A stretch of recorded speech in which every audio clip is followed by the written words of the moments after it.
3 days before payday, you open your banking app. Your balance is $4.17, and there's still gas to buy, food to get, and a bill you're trying not to think about. If you earn a modest income, maybe $1,500 to $3,000 a month, and you feel like this happens over and over, this is for you. Because there is a point where that paycheck stress quietly flips, and it's much earlier than 3 to 6 months of expenses.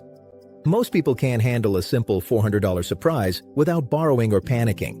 That's not because they're lazy or bad with money, it's because their money system was never built to survive at zero. In this video, we're going to talk about a different approach, how to build the smallest possible safety buffer that actually changes how your month feels, even on a low or middle income. This is Wealth Mentor Pro, where every lesson is a step closer to your freedom. Here's our focus today in one sentence. Stop hitting $0 before payday with a $500 buffer. Not a magic number that makes you rich, but a small cushion that changes how you sleep, how you shop, and how you react when life happens. And if you stay with me to the end, I'll share a simple 1-minute habit you can use every month to stop sliding back to zero. Right now, your money might feel like driving at night with no dashboard lights. You're moving, but you don't really know when you're about to run out of fuel until the car coughs. So let's move from that feeling to something more like a basic map. Take a simple example. You bring home $2,000 a month. Rent is $900.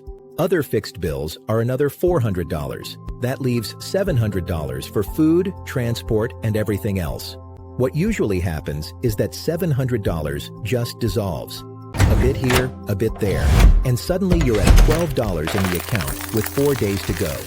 The first small step is very simple. For the next 2 paychecks, track one thing only. Write down the exact day of the month when your balance falls below $20. Not every coffee, not every snack, just the day you effectively hit empty.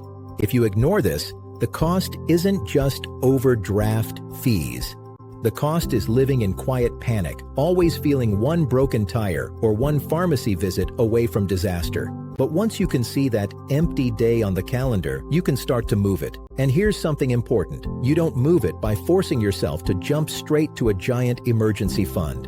Most videos tell you, save 3 to 6 months of expenses. Great long-term idea. Terrible starting point when your account is blinking red at the end of every month. Climbing that mountain from zero feels impossible, so your brain quietly gives up before you even start. Instead, think of your money as a journey with small checkpoints, not just one huge finish line. You don't need to reach the end of the map to feel safer. You just need to reach the first safe town. For us, that first town is not $5,000. It might be your first $100, then your first $500. Let's stay with the $2,000 a month example. If you set aside $25 a week, that's $100 a month. In 3 months, you're at $300. In 5 months, you're at $500. It's not easy, but for many people on $1,800 to $2,500, it's possible with some trade-offs. The next step is to create a separate space for this buffer. That could be a separate savings account or a labeled buffer pot in your banking app. Every time money lands there, tell yourself, this is not extra money. This is my floor. If you skip this and leave everything in one mixed account, your brain will treat the buffer like spending money. And then one hungry Thursday, it disappears into takeout and impulse buys. The line between safe and spendable has to be visible, or old habits will win. Here's a question you can think about or share in the comments if you like. How many days before payday does your account usually feel tight or empty? Seeing that clearly, even just for yourself, can remind you that you're not the only one dealing with this. Once you decide to build that first $500, another problem shows up. The month doesn't care about your plans. The car breaks, a friend invites you out, a sale pops up. Picture your buffer like a small harbor on a long trip. It's not there so you can throw a party on the dock every time you arrive. It's there so storms don't sink you. So you decide on some rules in advance. For example, you touch this money only for real emergencies like medical costs or essential repairs. If you spend from it, you make a small plan to refill it. And you might decide that it never falls below a certain minimum, like $100, unless it's truly serious. Imagine someone earning $2,300 a month. They build their buffer to $500 over 6 months. In month 7, the car needs a $180 repair. In the old pattern, they would throw it on a credit card, stress about the balance, and pay extra interest. In the new pattern, they use $180 from the buffer, then commit to putting an extra $60 into the buffer for the next 3 months until it's back to $500. One feels like another crisis. The other feels like using a tool they built on purpose. If you treat the buffer like a bonus, that emergency pushes you straight back into panic.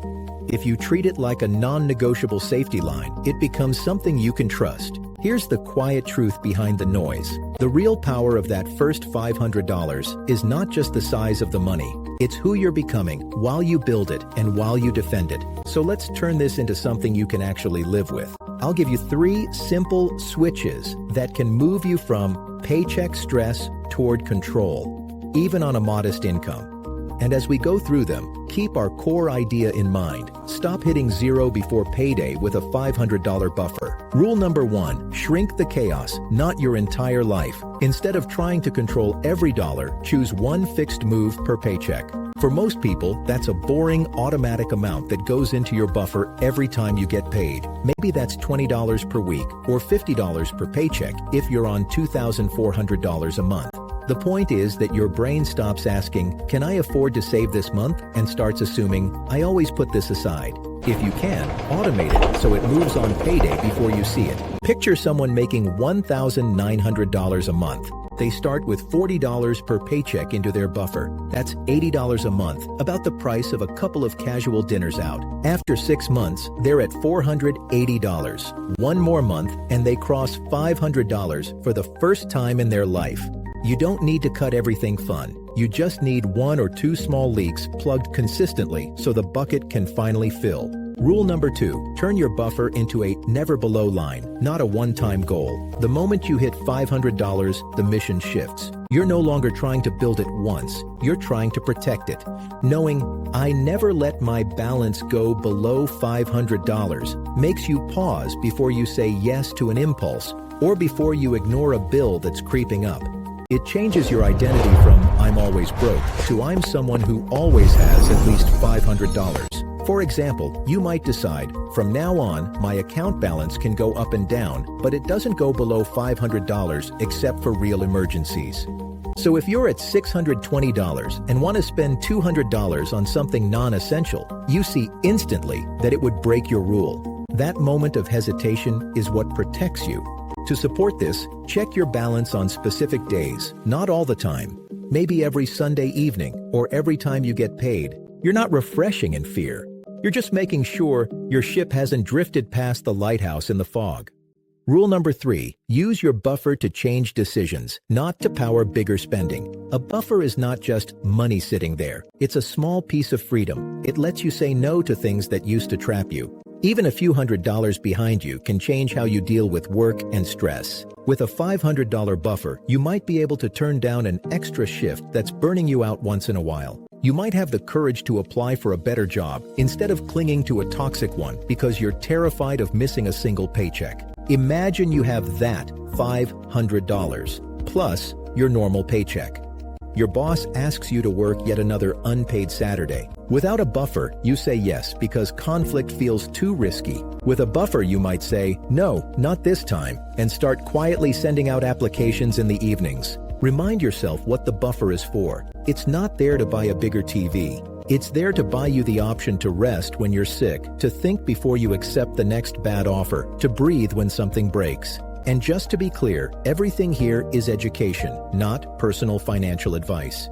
You live in the real world with rent, kids, health issues, and limits. Take what fits, adapt it to your life, and move at a pace you can actually sustain. Now, let's come back to that 1-minute habit I promised. This is something you can start with your very next paycheck. Once a month, on payday, take 60 seconds. Log into your bank, look at your buffer balance, and say to yourself, "My job this month is to keep you at or above $500.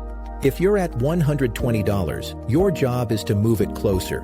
If you're at $480, your job is to nudge it over the line. If you're at $600, your job is to protect it from pointless spending. That tiny check-in keeps your buffer from turning invisible. It anchors your identity. You are someone who is building control, not just surviving another month. You might still have debt. You might still feel underpaid. But when you stop hitting zero before payday with a $500 buffer, your entire money story starts to read differently. If this spoke to you, take a moment after the video and decide your number. Is it $200, $300, $500? Pick it, name it, and start moving toward it with the next $20 you can find. You've been running in the paycheck wheel long enough. It's time to start steering instead of spinning. If this helped you, feel free to like the video and subscribe for more calm, practical money guidance. And if you want to stay in this mindset for a bit longer, you're welcome to watch the next video that appears here.